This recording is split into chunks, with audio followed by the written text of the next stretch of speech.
What's good, you lovely fucking specimens? It's Quadix here, and today I'm gonna be doing What If Naruto Was Abandoned Part 4. We hit 500 subscribers. um, Thank you guys so much. Thank you to all the new people. Comment down below if you're new. I respond to all comments, unlike all the other YouTubers who say they do but don't. No names. By the way, check out Rogue Eggs. That's where I got the fucking lovely fucking specimens thing. Been watching him for a while. He took a break now. He'll be back in like 6 days. I'll probably have a link to his description down below or something. Yeah. So my goal is to hit 1,000 subscribers before break. Now mind you, my break isn't over like directly at 2021. Like it's a while after that too. So I feel like we've got the time. It's like two and something weeks from now. Bro, my channel, like, okay, I uploaded 5 videos in one day and it had like 1,000 something views. Okay, and yesterday I uploaded 2 videos and it has 1,754, and it went from 1,063. So obviously you guys have been doing your thing. Bro, you guys have like too much power in this. No, if I ran a country and I had to choose soldiers, I would have Karens, the Starbucks white girls, and you guys, because those are like the 3 most passionate group of individuals that I know. And man, I just love you guys. You guys are sick, in a good way.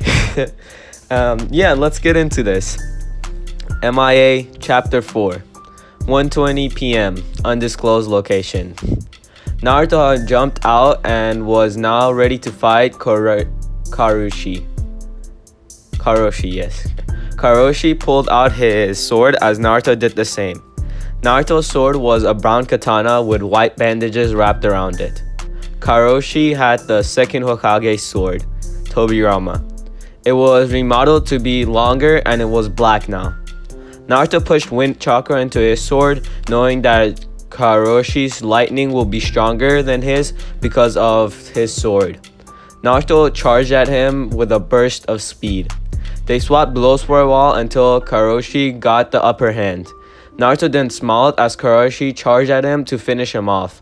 Naruto blows up and black ink wrapped around Karoshi as it formed a seal that contained him long enough for Naruto to slice his head off. Karoshi then burst into lightning, shocking Naruto literally and figuratively. Karoshi then jumped down at Naruto and sliced him in half. He heard 2 pieces of logs hit the ground, as he got on guard again as him and Naruto traded more blows. Naruto did hand signs and charged a concentrated ball of wind.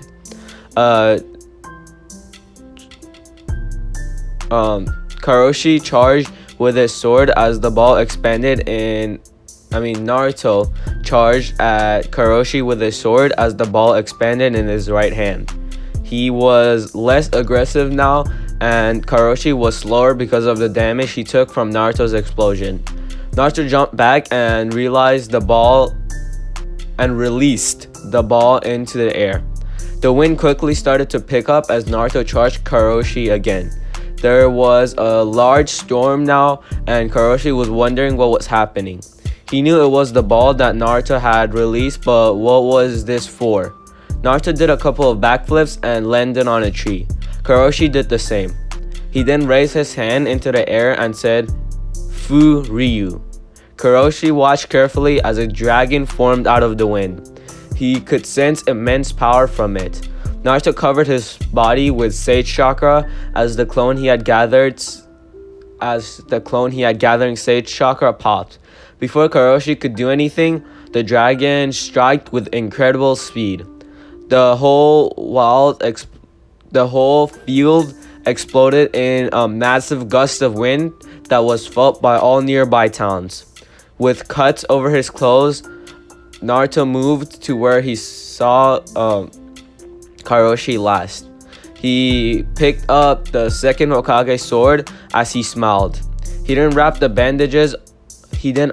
the bandages on both swords and wrapped his bandages on the new sword, which was Tobirama's sword. He sealed his old sword away.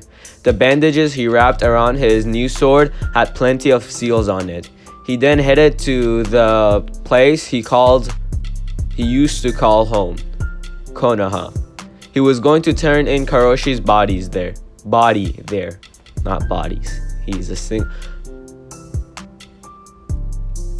bodies there. Now he's in pieces. That's why I wrote bodies. Okay, I should have wrote parts of his body. 7:16 a.m. undisclosed location. Naruto could be seen walking out of a waterfall. It seemed to have a cave behind it. Naruto had his new sword on his shirtless back. He had on black shorts. The 8 weight tags could be slightly seen since they blended in for the most part. However, when he ripped them off, the tags would turn completely white. Naruto had been practicing his Fu Ryu in the cave. He was trying to concentrate the wind chakra even more. He had the size right. He just wanted to push more chakra into it without making the ball bigger. 10:47 a.m. The Valley of the End. Naruto sat there on Hashirama's head again, thinking about what happened here. He was looking around his beautiful surroundings as the only light source was the moon and the millions of stars that could be seen from there. He looked up as he thought about his parents, since Jiraiya had told him who they were and why they did what they did. He had forgiven them, but had he fully forgiven the village? He knew it wasn't the village's fault that he was abandoned. It was all the ninjas there who abandoned him for Sasuke. He would prove them all wrong. He would show them how superior he was to the Uchiha. Naruto thought about his friends in the Leaf and how they were all willing to die to protect him and each other. He thought about the sacrifices they had all made to keep each other safe and bring back Sasuke. He then laughed at himself, thinking about how childish he was right now. Of course, he would leave for power. His whole goal was power that could kill Itachi. He didn't remember what Jiraiya said to him. You will forgive them all. You won't hold those grudges for long. Naruto was about to go off on Jiraiya as Jiraiya stopped him and said, "It's because you're better than them." That made Naruto think a bit more. The damn pervert was good with words. Naruto chuckled about how ironic that was. The old pervert had lost who he thought of a friend for power lust as well. He then decided he will do what Jiraiya couldn't. He would bring back the power-hungry bastard because he was better than them. He knew that, so he had nothing to prove. He felt better now. His mind was clear. He was going to start with a clean slate. Who knows? He might mess around and become Hokage. He chuckled, like that would ever happen. He stared at the brightest star as he slowly drifted off into sleep. The next day, 9:36 a.m., undisclosed location. Naruto had just turned in the body he was here to turn in. He was about to leave until he sensed Mina. He waited as Mina showed up, as she said, "Ready for the meeting?" Naruto nodded as Mina and Naruto talked the whole time on their way back. Naruto and Mina were the last people to show up. The first thing Naruto heard was, "We found their bases," as they then planned an attack that would end the Fukushu for good. 2 months later, Konoha. Naruto approached the gates to see 2 shocked gatekeepers. He signed in as he confidently walked into the village he used to call home. So, that's where I'm gonna be ending it for now. I know this was short. This is kind of rushed. I'm gonna be really busy today. And I have an hour video to record, since we hit 500 subscribers. In that hour video, I'm gonna be doing like, hopefully, maybe this might change, but I'm thinking about doing multiple stories. That depends on like different stuff. I'm not sure if I'm gonna be doing multiple stories, but that'd be cool. Anyways, I hope you guys enjoy this. If you have nothing to comment, please comment Q. I would appreciate if you guys would hit the like button and comment. If you're new, please hit the subscribe button. I know a lot of you guys are new. And yeah, I hope you all have a great day, and I'll hopefully see you again today. Bye. 4代目火影を超える忍びはお前しかないと俺はそう信じてるからだ。ナルトは違う。あいつはもう人の心の苦しみを知っている。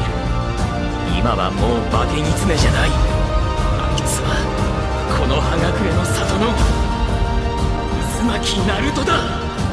忍者とは忍び耐える者のことなんだよ。忍びの才能で一番大切なのは持っている術の数なんかじゃねえ。大切なのは諦めねえど根性だ。